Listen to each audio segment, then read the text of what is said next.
They developed it as a mapping tool. So they were starting to see if they could map the terrain features on the Earth with LiDAR. And it turned out to be very successful, and is being used now. The whole world is being mapped in LiDAR. I mean, the military uses it extensively. Everybody uses it now. It's even in your car as a navigation aid. Oh, yeah. Yeah, that's how you avoid the other cars. LiDAR units. Robots have it in their heads so they can navigate. AI. Yeah. But it had not really been used a whole lot for archaeology at the time. In particular, it had never been used to find something where no one knew anything was there. It had been used a little bit where they knew there was something and they could LiDAR scan the area around it and expand what they already knew.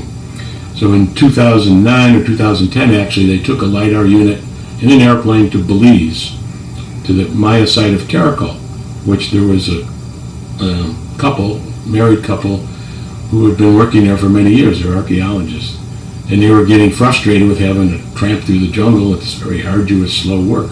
And they said, all right, let's try the LiDAR as an experiment. And it worked beautifully. So they basically did 100 years worth of schlepping through the jungle in 3 or 4 days. Oh, wow. And it was written up in the New York Times Archaeology magazine. I read it, and I went, bingo. Forget taking a machete, walking blindly through the jungle, hoping you're going to stub your toe on an artifact. This is the way to do it.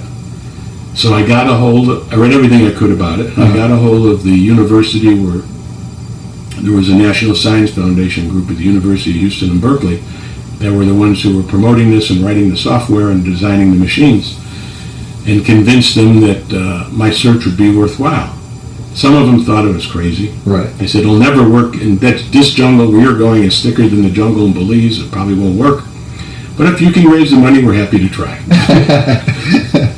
So at the time when you found out about the technology, where were you at? Because you kind of you paused. Sitting here at this desk, reading it in the magazine or online at the time. Were you working in the TV and film again? Or? Yeah. No, that's what I was doing until I retired just a short time ago. Oh, I see. Okay.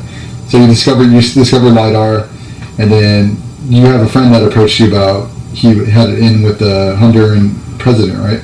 Right. Well, actually, Captain Morgan, going back in the 90s, he had a childhood buddy named Bruce. Okay. And Bruce lived in Honduras for a number of years, and in fact was married to a Honduran woman. Bruce was the stereotypical Latin American fixer, if you know what a fixer is. That's the person you call to make arrangements, in quotes. Right. Whether they're legal or not, they make stuff happen. Yeah. You want a Baskin-Robbins ice cream delivered in the middle of the jungle, and you have the money, it'll be there. Whenever you want it. Okay. You need to bypass difficult bureaucracies, he could arrange it. I see. So Bruce was superb at that. And it turned out that his wife, it is just all coincidence. I read about the LiDAR and I went, bingo, this is great to use.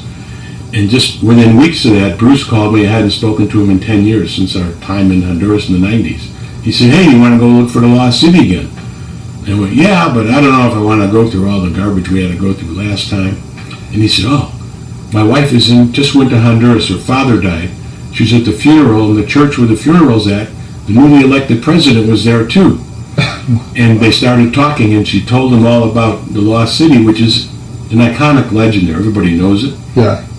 And the president, seeing a good opportunity, goes, wow, if we could find a Lost City under my administration, it'll give him more, pizzazz. Right. Yeah. So he thought it was a great idea, and he said, call your husband and get a hold of Steve. We'll call him on the phone right now. So it's a Sunday morning. I'm just sitting there reading the paper, having my bagel. And Bruce calls me and says, do you want to go look for it? By the way, the newly elected president would back you if you want to do it, give you permission. So I went, wow, that would be great. Yeah. But I thought, who am I? Why is the president of a country, even a small country, going to put any faith in me or call me or do anything? Right, yeah, you're sitting there eating your bagel. Yeah, but I said, okay, let's see what happens, not thinking it really would happen. And 9 months went by and nothing happened. And then all of a sudden I got this formal letter. Oh, wow. And I went, oh, shit. Now I got to make it happen. So then I spent a lot of time organizing the LiDAR, organizing the money, the logistics. Took a long time and a lot of effort. So this is in. So This would be in 2000. The LiDAR expedition occurred in 2012. So it took nearly 2 years from when I first heard about LiDAR. Okay. And I waited 9 months to get the permission from the president. Okay. And then it was all the organized several trips to Honduras to meet all the mucky bucks, all the officials, make our deals, figure out the logistics, get the money. It's a lot of work. And so in between that time, the first mission with LiDAR did it set off in 2015? 2012. 2012. Right. And so you guys discover it in 2015. So take us through that. We found it by LiDAR in 2012. 2012. So sorry about that. all right, it's okay. I'll lay it out for you. Okay. So in 2012, we had the LiDAR mission organized, where we took a plane with the LiDAR unit, and we flew over 4 target areas that I had identified as Okay. likely places, unexplored places, that I thought this is where it could be. Target 1, we called it T1, not very fancy. That was my primary that I was always interested in. So that's the first place we scanned, and bingo, within days, there it was. It showed up on the LiDAR. The next thing, it became a big deal, was written up in all the magazines and the media, and the Hondurans were thrilled. But of course, the next thing we saw it on LiDAR, the obvious thing is you got to go there and touch it, and then find out what's really down there. You could see the outline of a pyramid. You could see what looked like a ball court or a plaza and buildings and all kinds of stuff. But still have to go. That was the hard part. Oh yeah, so you become a national phenom because it's written up across the world now. Right. So, and then you guys put together, it takes a while to put everything together for the expedition. So It you took guys, 3 years. 3 years to go off and do that. Right. So walk us through the gathering, the expedition, the excitement behind it. Well, obviously I was pumped. This is what I was basically doing with most of my time and energy. But it was very, very difficult, and many times I wanted to give up, and I, argue with people, and every day there was always, as Bruce used to call it, a hairball. There was always something that would go wrong. Yeah. And so you have to, become very self-reliant and just focus on the goal and forget all the chatter. Right. And never take no for an answer and say, there's always a workaround.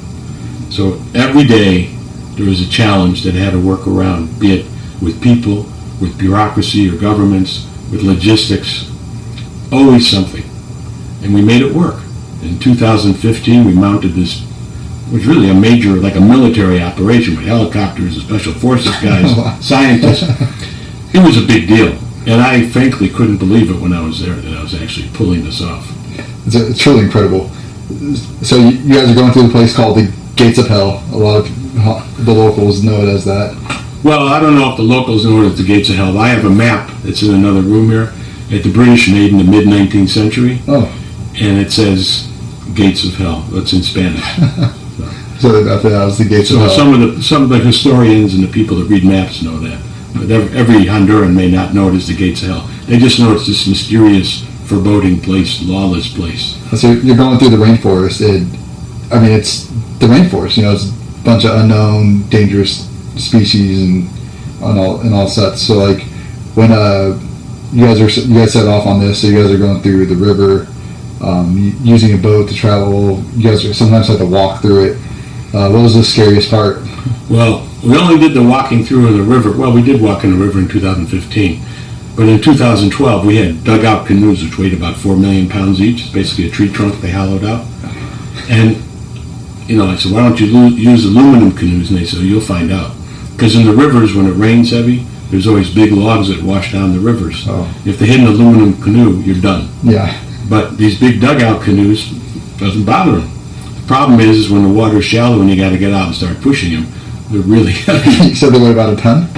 Probably. They're heavy. Yeah. Even with 5 or 6 people, they're really heavy. And so, walking through the rivers back then, you'd be in very shallow area, and then all of a sudden the water would be over your head. So it was constantly like up and down, like in the canoe, out the canoe, push, so on. And you're looking around going, well, what's in this water you can't see in? Yeah. And actually, one of the indigenous people we had back then sat in the back of the last canoe with he had a bow and arrow and he had a rifle. Because he said, he had noticed there were jaguars were kind of tracking him. Oh, wow. Okay. That's pretty scary. We didn't have any run-ins, so we really didn't have any problems. And this time around, when we went in 2015, we helicoptered in. But we didn't know Wood would be able to put the helicopter down because it's very thick canopy. It's 50 meters tall. Oh, wow. You know, is there an opening? But with the magic of LiDAR, fortunately, the gods were smiling on me.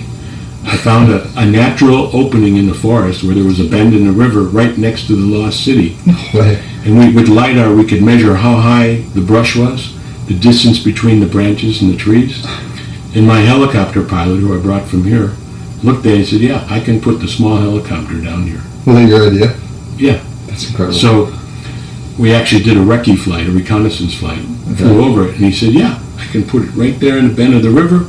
You know, I can get fairly low, and someone's got to jump out and cut down a couple of these small little sapling trees so I don't hit them with my blades. And we could land right where we wanted to be.